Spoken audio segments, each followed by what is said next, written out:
Hello students, आप सभी का स्वागत है टीचिंग एप्टीट्यूड शिक्षण अभिरुचि के 1000 क्वेश्चन सीरीज में। आज हमारा भाग नंबर 19 है, शिक्षण में प्रेरणा और कक्षा प्रबंधन।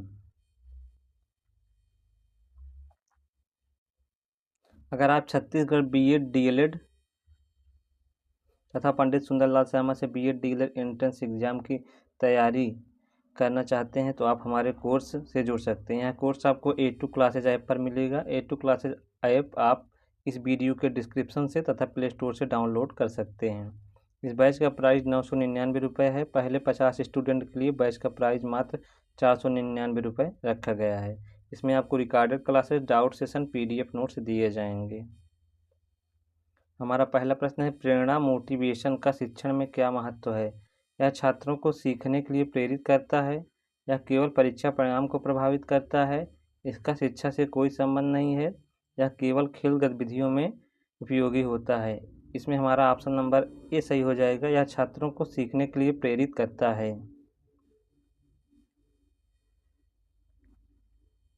बच्चों को सीखने के लिए प्रेरित करने का सबसे प्रभावी तरीका क्या है?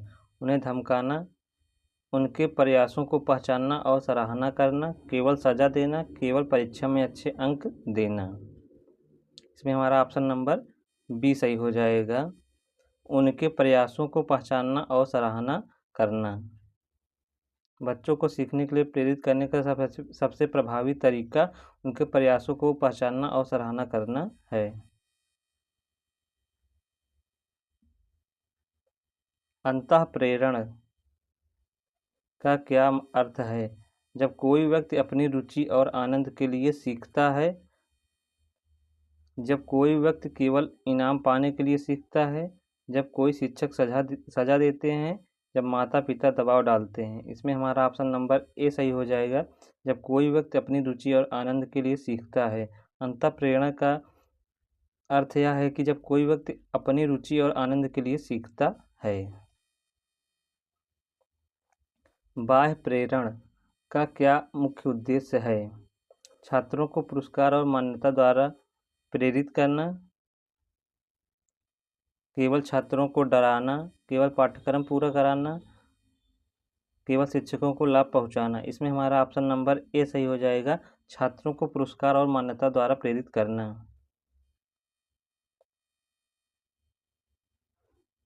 कक्षा प्रबंधन का मुख्य उद्देश्य क्या है? अनुशासन बनाए रखना और प्रभावी शिक्षण सुनिश्चित करना, केवल छात्रों को नियंत्रित करना, केवल शिक्षक का नियंत्रण बढ़ाना, केवल छात्रों को दंड देना। इसमें हमारा ऑप्शन नंबर ए सही हो जाएगा। अनुशासन बनाए रखना और प्रभावी शिक्षण सुनिश्चित करना। कक्षा प्रबंधन का मुख्य उद्देश्य अनुशासन बनाए रखना और प्रभावी शिक्षण सुनिश्चित करना है। कक्षा में अनुशासन बनाए रखने का सबसे अच्छा तरीका क्या है? छात्रों को उचित नियम और सीमाएं बताना, छात्रों को डराना और सजा देना, केवल नियमों की घोषणा करना, बिना किसी योजना को पढ़ाना। इसमें हमारा ऑप्शन नंबर ए सही हो जाएगा। छात्रों को उचित नियम और सीमाएं बताना। कक्षा में अनुशासन बनाए रखने का सबसे अच्छा तरीका छात्रों को उचित नियम और सीमाएं बताना है। कक्षा में सकारात्मक सुदृढ़ीकरण का क्या लाभ है? यह छात्रों के अच्छे व्यवहार को प्रोत्साहित करता है, केवल कमज़ोर छात्रों के लिए उपयोगी है, केवल परीक्षा में अच्छे अंक पाने में मदद करता है, केवल माता पिता के लिए लाभदायक होता है। इसमें हमारा ऑप्शन नंबर ए सही है। यह छात्रों के अच्छे व्यवहार को प्रोत्साहित करता है। कक्षा में सकारात्मक सुदृढ़ीकरण का यह लाभ है कि यह छात्रों के अच्छे व्यवहार को प्रोत्साहित करता है। शिक्षक को कक्षा प्रबंधन के दौरान छात्रों के साथ कैसा व्यवहार करना चाहिए? धैर्यवान और सहायक होना, कठोर होना, केवल अनुशासन लागू करना, छात्रों से दूरी बनाए रखना। इसमें हमारा ऑप्शन नंबर ए सही हो जाएगा। धैर्यवान और सहायक होना। शिक्षक को कक्षा प्रबंधन के दौरान छात्रों के साथ धैर्यवान और सहायक होने चाहिए।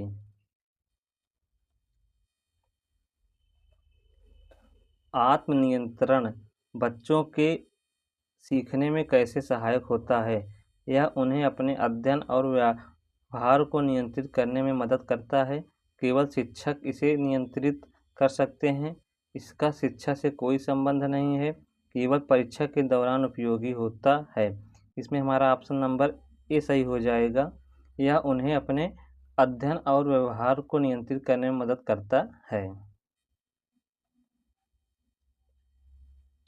गुणवत्ता शिक्षा प्राप्त करने के लिए कक्षा प्रबंधन में सबसे महत्वपूर्ण कारक क्या है? सकारात्मक वातावरण और प्रभावी शिक्षण विधियाँ, केवल छात्रों को दंड देना, केवल शिक्षकों की कड़ी निगरानी, केवल पाठ्यक्रम पूरा करना। इसमें हमारा ऑप्शन नंबर ए सही है, सकारात्मक वातावरण और प्रभावी शिक्षण विधियाँ।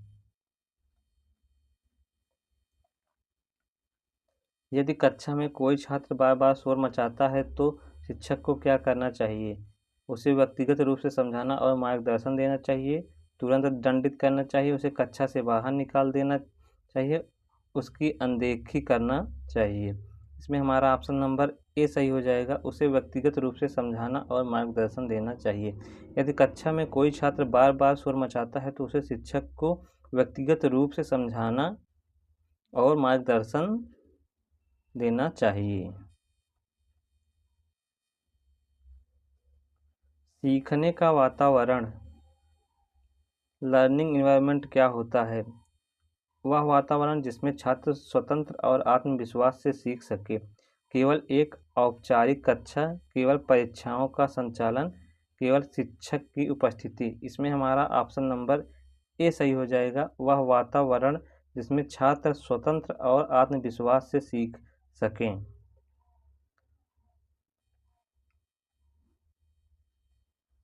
कक्षा में समूह गतिविधियाँ किस किस लिए उपयोगी होती हैं? सहयोग, संचार और समस्या समाधान कौशल बढ़ाने के लिए, केवल मनोरंजन के लिए, केवल कमज़ोर छात्रों के लिए, केवल शिक्षक के लिए समय बचाने के लिए। इसमें हमारा ऑप्शन नंबर ए सही हो जाएगा, सहयोग, संचार और समाधान कौशल को बढ़ाने के लिए। कक्षा में समूह गतिविधियाँ सहयोग, संचार और समस्या समाधान कौशल को बढ़ाने के लिए उपयोगी होती हैं। शिक्षा मनोविज्ञान के अनुसार एक प्रभावी शिक्षक की सबसे महत्वपूर्ण विशेषता क्या होती है? छात्रों की सीखने की आवश्यकताओं को समझना और उन्हें प्रेरित करना, केवल कठोर अनुशासन लागू करना, केवल पाठ्यक्रम पूरा करना, केवल उच्च अंक देना। इसमें हमारा ऑप्शन नंबर ए सही हो जाएगा, छात्रों को सीखने की आवश्यकताओं को समझना और उन्हें प्रेरित करना। शिक्षण कौशल टीचिंग स्किल्स को प्रभावी ढंग से कैसे विकसित किया जा सकता है? प्रशिक्षण और अनुभव के माध्यम से, केवल पाठ्यपुस्तकों को पढ़कर, केवल परीक्षा देकर, केवल छात्रों को व्याख्यान देकर।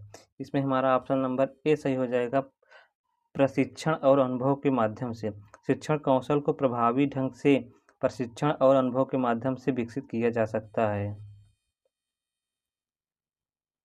शिक्षण में प्रश्न पूछने की तकनीकी क्वेश्चन टेक्निक्स को क्यों महत्वपूर्ण होती हैं? यह छात्रों के आलोचनात्मक सोच और जिज्ञासा को बढ़ाती है, केवल परीक्षा में अच्छे अंक पाने के लिए, केवल शिक्षक के लिए उपयोगी होती है, केवल कक्षा अनुशासन बनाए रखने के लिए। इसमें हमारा ऑप्शन नंबर ए सही हो जाएगा, यह छात्रों की आलोचनात्मक सोच और जिज्ञासा को बढ़ाती है।